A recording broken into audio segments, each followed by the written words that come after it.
Hello and welcome to my channel. Today I'm going to do a little quick guide for you about facial proportions. First, you're going to want to start with a circle. Circle represents the cranium that holds your brain and all that jazz. When drawing any face or skull, you're going to have the cranium and the jaw. The cranium, when you're drawing, you want to start off with a light hand because you're making a sketch. So if you make mistakes, you could erase them very easily. So you don't have to go as dark as I am. I'm only going so dark so you guys are able to see me. Once you get a pretty good circle done, you can start drawing the jaw. I find it easy to go just make a little line for the chin so it won't get too pointy or too strong. You want to pay close attention to the person you're drawing at the reference photo to see how their jawline goes, because the jawline is where you get the likeness from in a drawing. So if you draw that accurately, the drawing will look very professional looking and more realistic. Even though portraits are the main focus of the face, you still see a lot of the neck and sometimes the shoulders, so it's a good idea to draw them out accurately as well. To ensure that the transition of the neck to the shoulders looks organic and natural, it's more like a slope, so try to get that drawn in. Pay close attention to your reference photo to make sure that's how the neck flows. Also, a little tip on the collarbones, they're connected to the shoulders. So you want to make sure once you get the shoulders done, and if there's collarbones shown, to connect them.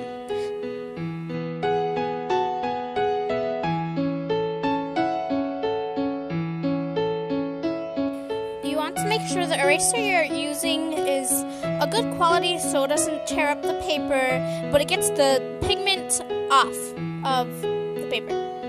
It's totally okay to take your time and erase a lot to make sure you get the jawline and everything right, because an accurate drawing makes for a more realistic looking drawing. You want to look back at your reference photo a lot to make sure that everything is going right, and that it's curving the right way, and that the angles are correct. It's totally okay to erase.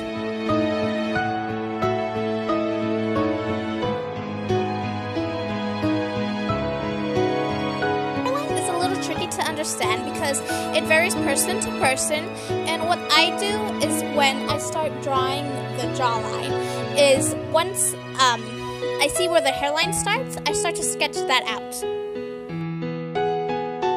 It doesn't have to be the most accurate, it's just a general guideline on what to do later so I don't get confused and I don't make the forehead too big or too small.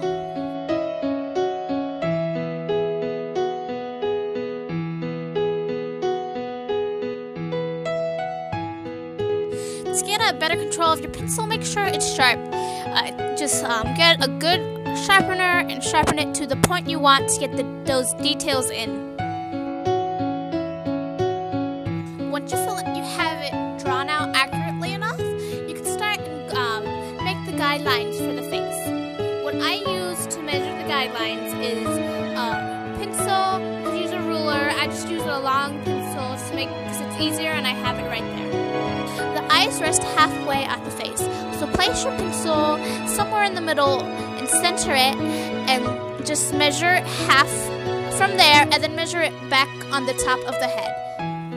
It may take a while, so it's a good idea to use a very light hand to make that line.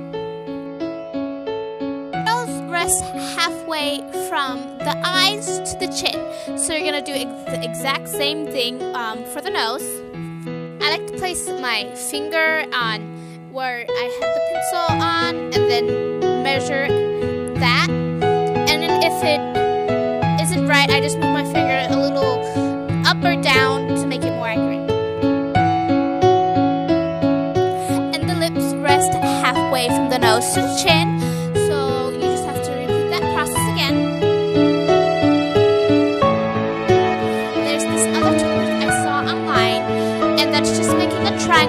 The smallest part by the lips and the biggest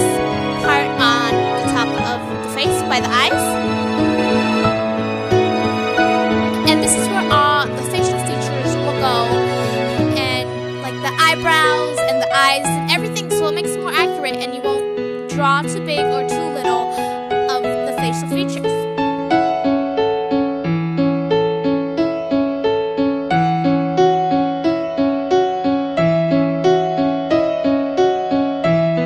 Now we can move on to actually drawing the features instead of just guidelines. So for the nose, I like to start off with a little ball because I find it helps me to draw more accurately and more realistic. I draw the nose bridge starting from the eyes so I could have a more accurate feeling of how to space them out. And now everyone has different looking nostrils, so I just paid close attention to my reference photo. And I'm drawing a poacher, and she has like a really small nose. So I tried to keep the nose very small and very square.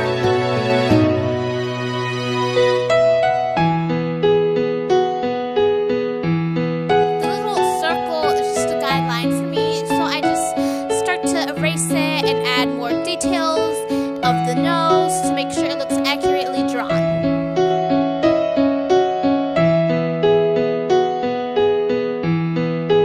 Eyes can be a little tricky, so I start off with just drawing 2 circles for each to represent each of the eye, and make sure they're both the same size of the nose, and that they look accurate, and they don't, one doesn't look bigger than the other, and one doesn't look more lopsided than the other.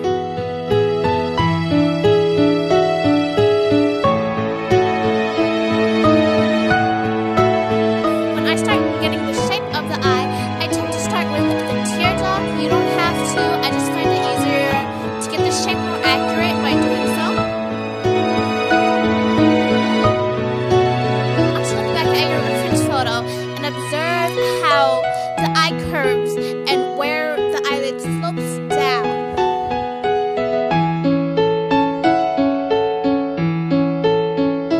When drawing your eye realistic, do not forget to add the eyeline.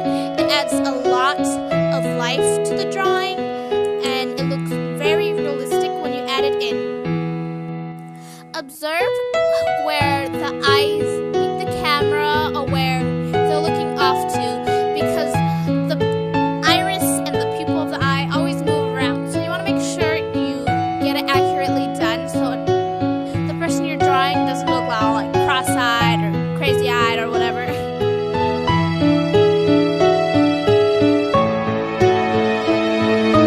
I like to draw the triangle of facial features for a guideline because it helps me a lot with placing the eyebrow, and so that I don't make the eyebrow all the way up or too low to the eyelid, and it helps me out a lot with the shape of the eyebrow.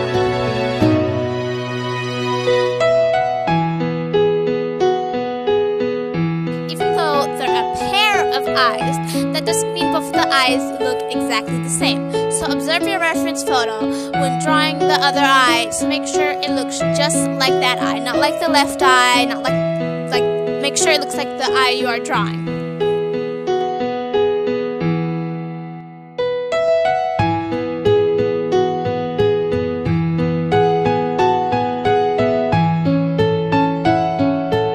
I was actually having a really hard time with getting this eye, so I was erasing a lot, and it's totally okay to erase and get it the way you want it to. Just try not to overwork it.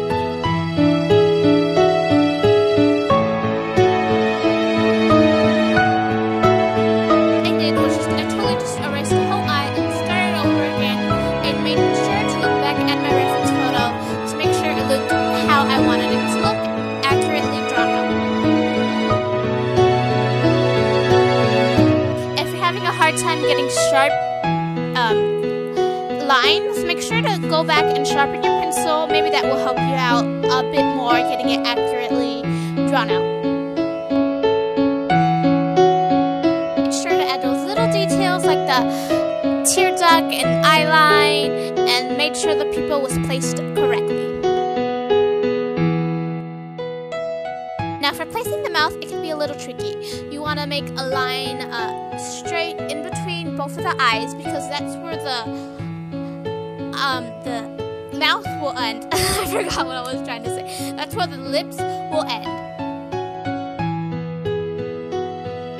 I find by making an oval helps me get the shape and the right size of the lips. Just observe who you're drawing and see how big their lips are, and that's how plump you want to make the circle. And I start the lips by drawing the lip line in between the mouth, and I make sure the mouth extends all the way to those lines I drew from the eyes. For the top lip, I like to start with the Cupid's bow to make sure I get everything symmetrical, so I don't have one side of the mouth bigger than the other, even though some people's mouths are bigger on one side. This person who I was drawing wasn't. Next, her mouth was open, so I just sketched out a little how the shape inside her mouth was, and then I started adding those details in. So then I make sure and get the right shape of the bottom lip, and I made sure to take my time so it didn't look weird. Drawing the ears can be a little tricky because I've noticed person to person they move, but I observed that they start at this person's on the top of the eyebrow and right before the nostrils begin. That's why I made those guidelines to help me make everything symmetrical and accurately drawn out. Ears are really tricky, so look back at the ears of the person you're drawing to make sure you're getting the curves right, and make sure they're going out where they're supposed to go out and go in when they go in, so nothing looks like a caricature and it looks more realistic. Don't forget to add those little creases in the ear. It adds a lot of depth and detail into the ears, and it makes it way more realistic than just drawing like a Simpsons ear, which is just like a C and a G. Now that we got all that done, let's add some hair, if the person has hair, of course. And what I do is just observe how the hair flows. This person has short hair, which is kind of curly, so I just observed how some of the locks of the hair flow. Easy to break it up in sections, and how just one lock of hair, and just start drawing it like that when the hair is shorter.